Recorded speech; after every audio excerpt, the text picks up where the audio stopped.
All right, so as I said, the last two talks of the day are really going to be about writing with AI, about procedural system and generators. So feel free to also ask questions if there's anything that you'd like to have more definition of or information on after the talks. But I'm really happy to welcome Younès Rabii, who is a PhD researcher in game AI and the award-winning designer of games such as Super is Hot and Neurocracy. Younès' work has two main goals, and maybe you'll tell me if still the case. First is to resist the systematic oppression with the AI and game industries. And the second goal of your work is to create games that can surprise players and designers alike. Your current research is focused on building AI techniques that can help designers create new form of play and storytelling. So we're really looking forward to hear you about that. And in your talk, you will really talk in a practical way about your work, how you study procedural generators as mathematical objects, but you will also address the challenges and trade-offs human designers have to face when they design game featuring procedural content generation. So thank you, Younès. Thank you for this lovely introduction. I didn't expect the talk description to be this long when I sent it to you, sorry. So hi everyone, my name is Younès Rabii. Thank you so much for coming to this talk named Why Oatmeal is Cheap, a Fundamental Theorem for Procedural Generators. So my name is Younès Rabii. I'm, as Alexia very kindly said, an indie game designer and also a PhD student in procedural content generation and another field named automated game design under the supervision of Dr. Michael Cook, who is a great supervisor and also a great person. And today I'd like to tell you about the field of procedural content generation and the various challenges, the myth around it, and the issues related to it, like creative labor and the thing we call oatmeal. And of course, all of these things are going to be explained. Just as we go, procedural content generation, it's a bit of a mouthful to say each time, so I'm going to say PCG, the initials. And PCG is basically the field where we study generators. A generator is, put simply, a procedure that makes something. Here we have, for example, the live example of a generator making maps for possibly video games, maps of a forest with a river inside, and you can see the generator is at work and the various algorithm it does to generate its maps. And each time you run the generator, you ideally, if you give different inputs, have different outputs at the end. The field of PCG is not recent, or the concept is kind of old. You can, for example, compare it to cooking recipes. In our case here, the input we give to the generator is the ingredients for how to make cookies, and the generator is by itself a procedure of how to make cookies, which is a recipe. And the promise of a recipe is that if you follow the steps correctly, at the end you're supposed to have a perfectly good cookie. And in our domain, the recipe or the procedure is called a generator, and what you get at the end is called an artifact. And there's many fields with this kind of systems that exists. For example, fortune telling in astrology.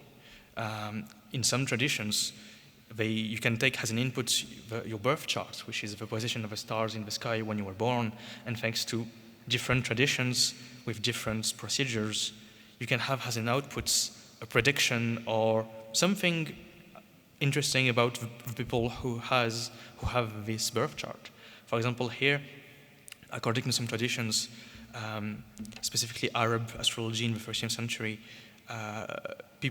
we have Dr. Ali Olomi, who's an historian, who tells us that it will be believed that people with the moon sign in the Libra section of the sky when they are born would find skill in stratagem and the making of beauty. It indicates promiscuity and the need to be loved. So procedural generators can be used for many things, creating foods, creating physical artifacts, and possibly even telling stories or telling personalities about characters.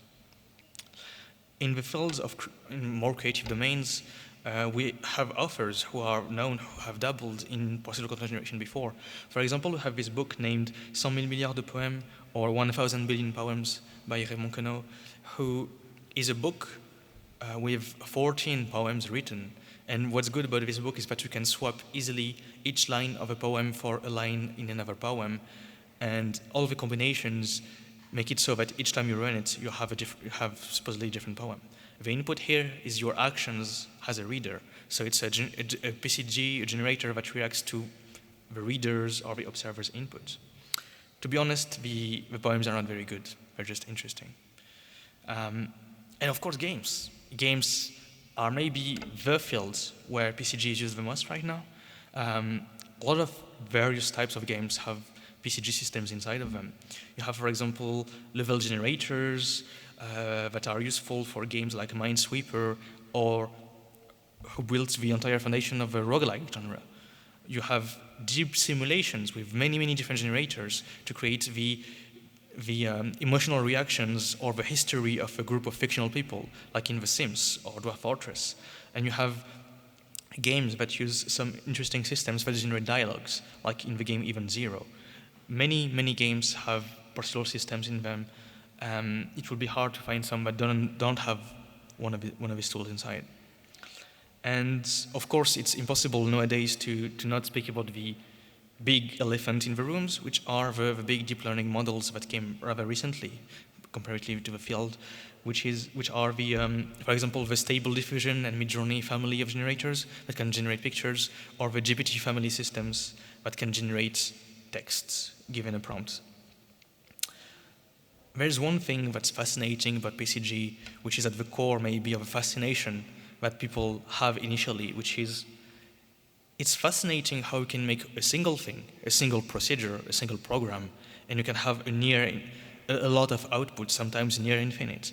Here you have an old example of a program wrote in BASIC, which is an old programming language. The code is only one line. It's very simple, a few characters, but the output of it is a near infinite maze that goes on forever and forever and forever. So you have this fascination, this tension between, oh, but the generator is so small and what it can do seems so big. It's fascinating. And this fascination has always leads to myth and ideas about PCG. We have, for example, games whose entire marketing point at some point was the number of things we can explore inside that game. You have, for example, No Man's Sky, a game that very early marketed itself as being a game where you can explore 18 quintillion planets, so many more planets, so much that you can never hope to explore.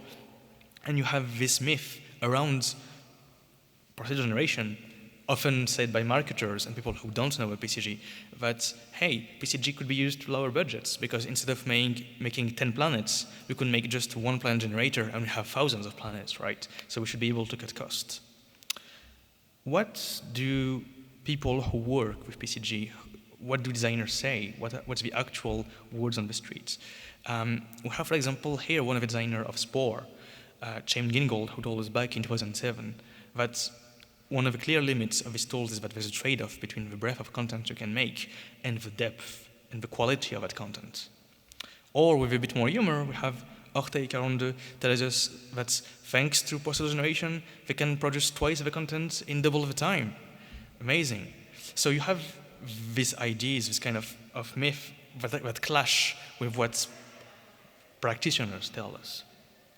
And to go a bit more into dark events that happened recently, but more darker and more recent information about PCG, we have the revelations, the work done by journalists that tells us that the big models like ChatGPT behind the scene use a lot of underpaid, overworked human workers who have to put a tremendous effort and have to face a lot of toxic and dangerous content to simply make sure that ChatGPT, when used, won't say racist shit or say weird pornographic stuff at the users. So you have this big problem of creative labor. What's the truth and what's the lie here? There's this myth that PCG can cut costs, but also at the same time, it seems that you still have to put a lot of human efforts into it. How to know if that's like a temporary solution, or if some people from the Silicon Valley will find a magical solution one day, and we can all try to bet on these technologies. And that's one single problem. Here's another problem I want to talk to you about, which is called the 10,000 balls of oatmeal. So this term was coined by Dr. Kate Compton, who studied PCG in the last years. And this idea is simple. Let's say that I made a generator that can make bowls of oatmeal. It can generate pictures of oatmeal. And I can tell you very proudly that, hey, my generator can make 10,000 bowls of oatmeal, and they're all so different. And it will be technically true. They will all be different. But the thing is, to you, as a player, as an observer, all these bowls of oatmeal will taste exactly the same. They are different. There's so many of them, a near infinite amount of them, but they're not meaningfully different to you as an observer. And that's an issue that PCG designers, when they make generators, have to be aware of, have to work around. I'm going to be a bit more nuanced here, because oatmeal is not necessarily bad per se. There's fields, there's practices where having consistently different but boring stuff is actually useful. I'm not going to delve too deep into it. I'm just going to say that, yeah, oatmeal objectively is not good or bad. It just happens that in the case of game design, from the point of view of players, experiencing oatmeal is most of the time a non-desirable state. So we're going to see what brings oatmeal, how to avoid oatmeal and stuff, and what's the tension with creative labor. So I want here to explore these problems with you, and the tool I'm going to use is Fundamental Theory. And that's a bit odd if you know the field of PCG that I'm saying this, because PCG, as you've seen before, is very linked to crafts, to human crafts. So it has been extensively studied from a point of view of humanities, or we study often like the outputs as artifacts, as the culture around these outputs, and the relationship between the designer and the generator, or the experiencer and the generator and stuff. But we never study the generator themselves from an abstract point of view. So I want to do that, because my work has shown that we can understand some of the tension in PCG rather well thanks to abstract tools. And I know that I said the forbidden words. I said math and you're art students, right? But I want you to not be afraid, because I'm going to speak about some mathematical concepts, maybe a theorem here and there, but always, I'm not going to stay abstract and be super technical. That's not my goal here. My goal, I'm a designer too. My goal is to use the information I got from going into abstract theory and to link it immediately each time to the actual practice of making generators. And each time I'm going to introduce a mathematical concept, and I'm going to do that 3 times. Each time I'm going to always link it to an intuitive concept that as designers we use when we make generators. And after I introduce these 3 concepts, I'm going to link them together thanks to a theorem that I proved recently, and I will show how this theorem gives us insights about what it means to make a generator and the challenges we have to face as designers when we make them. Let's go. So, the first thing we do in science most of the time is to be very accurate on what we're going to study. You're not an academic audience, not that kind of academic audience, so I don't have to be exactly precise all the time, but I'm just going to say that the stuff we're going to study is a specific kind of generator that I call an ideal generator. It's a specific kind because it's simpler to study, but the thing is, even if it's limited, all known ideal generator can be somehow related to an ideal one. So even if the work is limited to this kind, it's easy to make bridge to other kind. Because an ideal generator has properties that not every generator has. The first one is that it always outputs something. It never crashes. It never takes forever to give you an output. It always gives you something when you execute it. And just for simpler reasons, it always takes an input with a specific length. So if I make a recipe, the recipe is going to always have 5 ingredients or 10 ingredients, no more, no less. And it has a property we call injectivity, which means that, hey, if I interact with my generator in different ways, at the end it's going to give me different things. It's simple, but not every generator can do that. but every generator can be related to one that can do that. And as I promised, I'm not going to stay abstract. I'm going to study this with an example specifically of a game I've worked on, a game that is made to explore this idea of generativity, a game named Tea Garden. Tea Garden is a hopefully cute, simple game where you control these tiny characters who explore a garden made of flowers, and you can brew tea, you can take naps and stuff. But the thing is that all the flowers are generated by the game, and all the flowers are tiny little sprites, basically, and they can represent anything. In the bottom right, you can see examples of generated flowers. You have a cross, you have a thing pink that maybe looks like a butterfly, you have something that I see has a frog, and other things. So this is Tea Garden. This is the generator we're going to study across these definitions. And the first thing we're going to speak about is the source code of Tea Garden. It's the thing I actually had to write myself. So if we say that we study a generator that here is called G, an abstract one, the first thing I'm interested in is the length of a generator, is the size of a source code. And not the size of what I wrote, but the compressed size. What happens if I want to minimize, if I want it to take as few space as possible? That's the length of a generator. And I link it immediately to a concept that I call uncoded knowledge. When you work on a generator, when you make recipes on how to make stuff, the first thing you need to have is access to knowledge. If you want to make a recipe on how to make cookies, you need to know how to make cookies, right? So it means that you have put time and effort into learning how to cook. You know how to compose the artifacts yourselves. And it's not enough, because most of the time our knowledge is intuitive. It's not explicit. It's not a procedure. And a computer needs a procedure. You need to be accurate on how you do things. You can't do like my mother and tell me to cook them until they're done. You need to actually specify what being done means. And that's not enough, because once you know how to make that procedure, you have to encode it. You have to program it in a programming language for a specific machine. You have to implement this procedure. And if some of you ever worked with programming, you know it comes with all other stuff, like you need to test the program to make sure it runs well, you need to debug it, you need to document it, if you're going to work on it later, or if you're going to work with other people, and you need to optimize it in some cases. And all of this, it's costly. Uncoded knowledge for me, going too fast, uncoded knowledge for me represents the amount of effort you put into a generator. It's all the knowledge you had to gather yourselves, but also all the time you spent giving that knowledge to the small piece of software. It represents the costs of making the generator.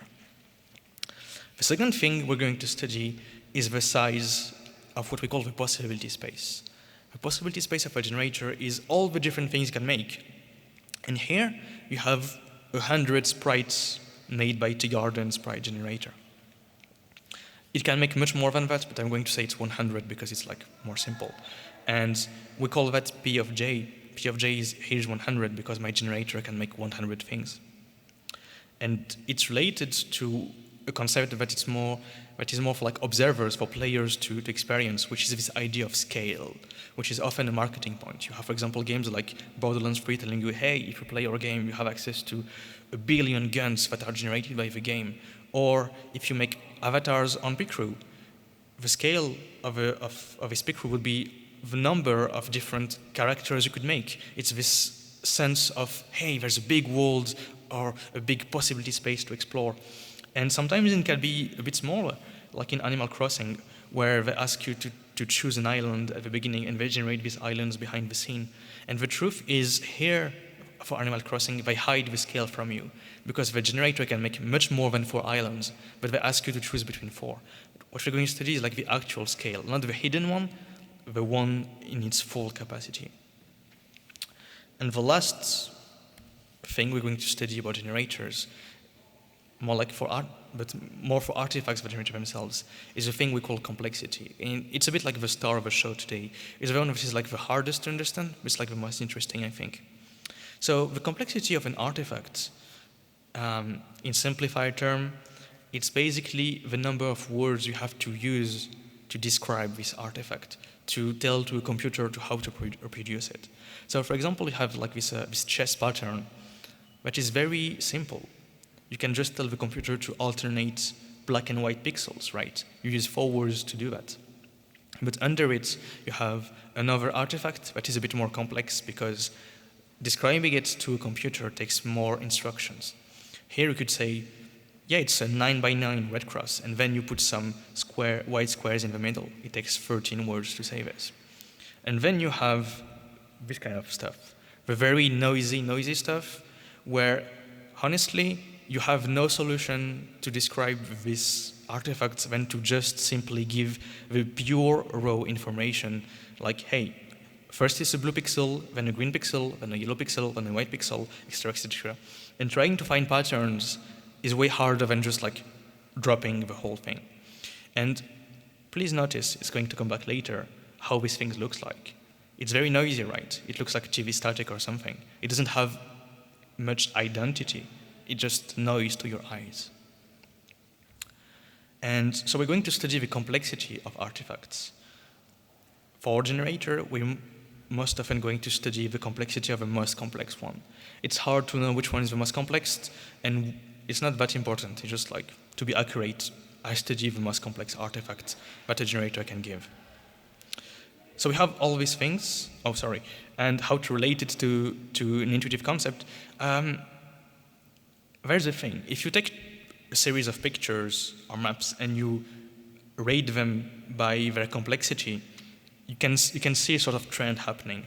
On the lower end of the spectrum, you have pictures with very repetitive patterns. And the patterns are very easy to spot as a human, right? For the chess thing, it's very easy. You repeat black and white squares. And if you go higher and higher, it's still possible to see patterns in here, but you can describe in accurate ways. But the more you go towards high complexity, the more patterns become blurry. Like for the third picture, it's very wobbly. You say, hey, there's like a spot here, there's like an ink spot and something. Here's like there's a white dot, which can't be accurate because being accurate means being having to go very specifically into huge details about what are the patterns, up to this fucking TV static, which is like there's patterns in here. There's thousands and thousands and thousands of patterns in here, so much that you can't see anything as a human. It's noisy to you. There's no information to gather it from. It's just information everywhere. So, I presented all of these things, and the work I did in the last years was to put up this thing that I call the Fundamental Theorem of PCG, which is a relationship between all of these variables. And once again, don't be afraid. I'm not going to explain this equation at all. We're just going to see what are the results of applying this theorem.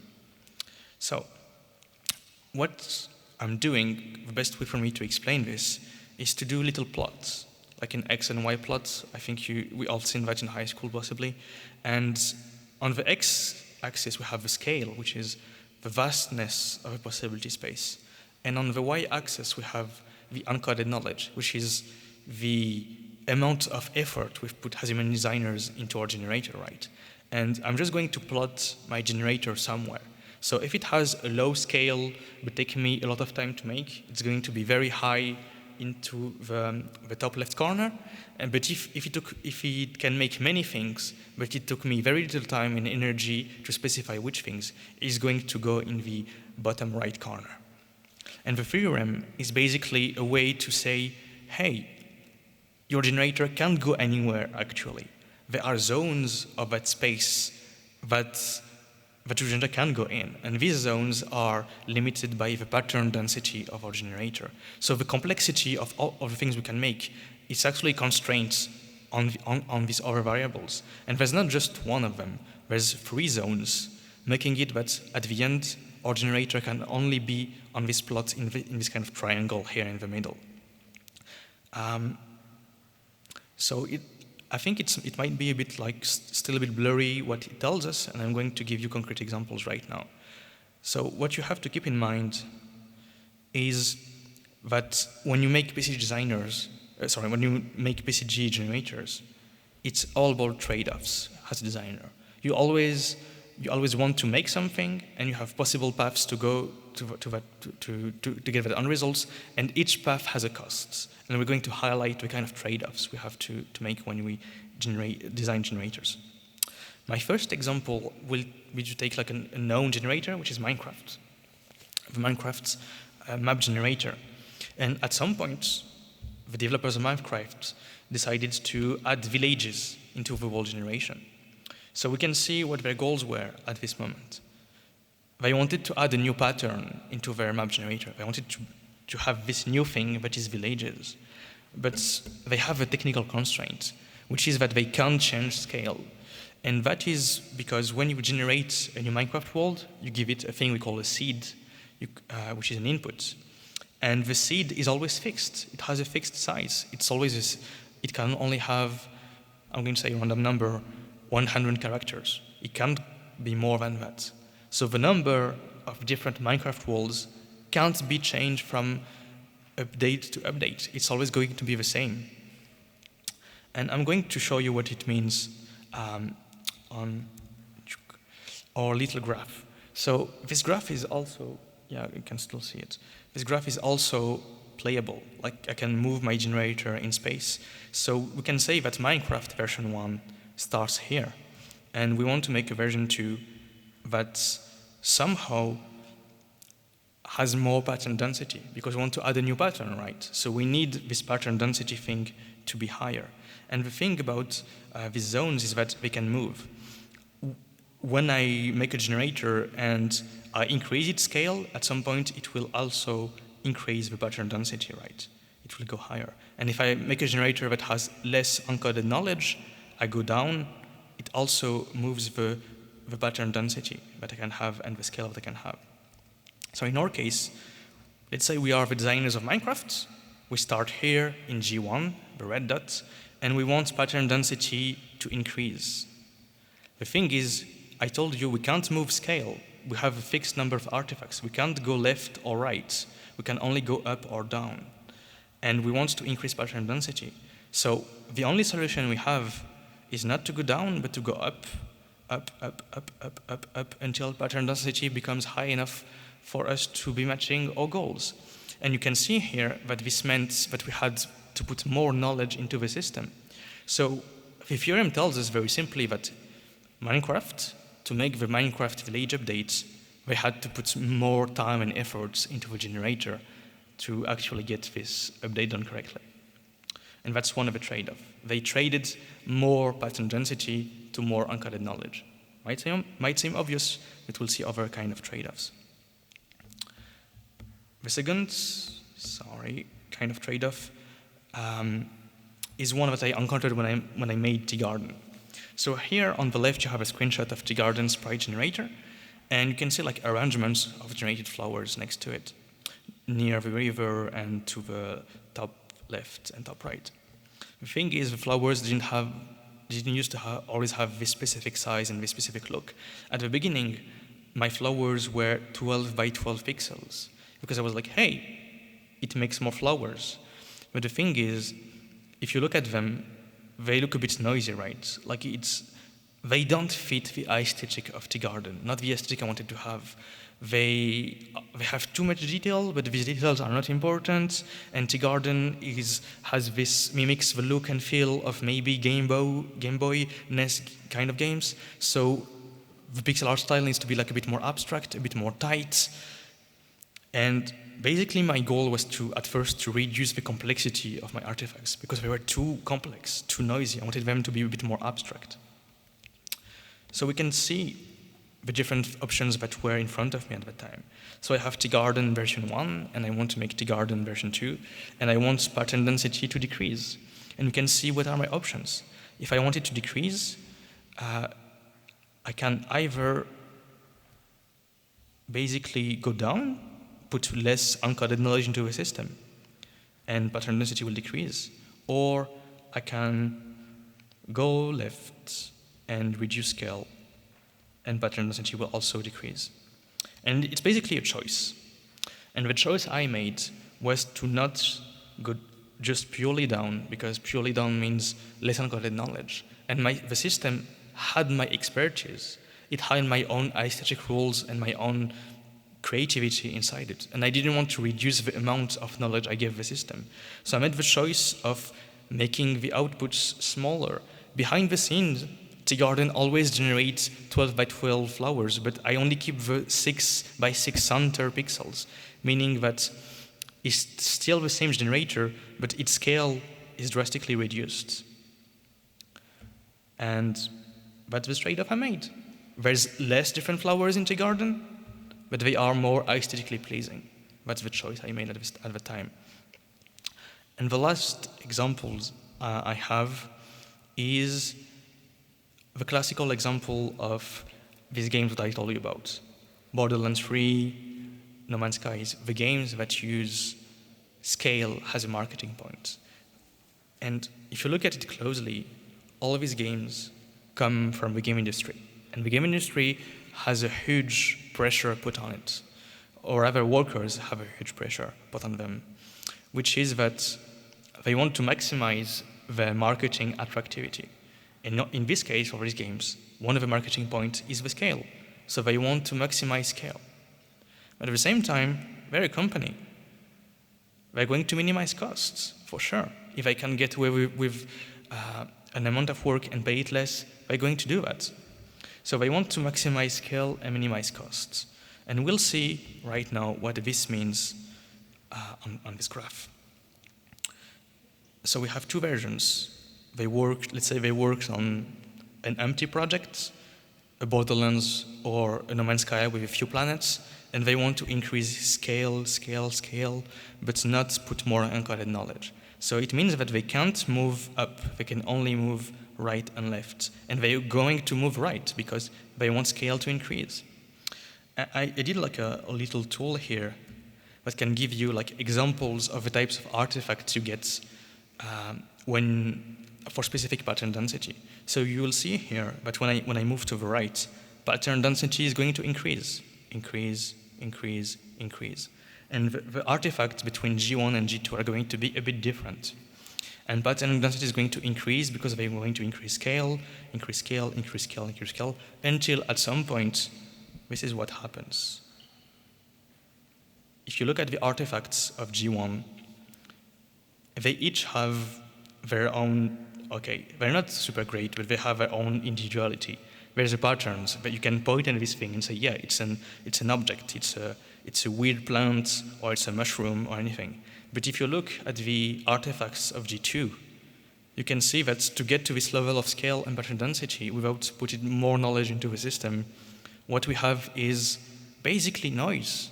Something that has so many variations in it that makes it all different, but maybe not in a meaningful way. You have this kind of oatmeal thing. And we have an answer. One of the reasons we have so many oatmeal things in these games is because they try to minimize costs. They try to get at this level of scale without putting the more knowledge, without putting more expertise as designer into the system. Or they oversold, I don't know. But the thing is, this generator, this theorem, gives us very practical lessons on the challenges of making generators. And these lessons are that if you want to make vast amounts of meaningful artifacts, it requires to put vast amounts of work in it, for sure. And without that, what is generated by the generator will quickly become bland and void of meaning, ultimately. And this is math that tells us this, so it's true. That's it. Thank you so much for listening to my talk. Thank you, Younès. So we have time for one question, unless there's no question, and you can maybe find Younès at the drinks afterwards. Yeah? Question? No? Okay, cool. Well, thank you so much, Younès, for this talk. And then I think now we're going to move on to the next and final talk of the day with Emily Short. I think you can just...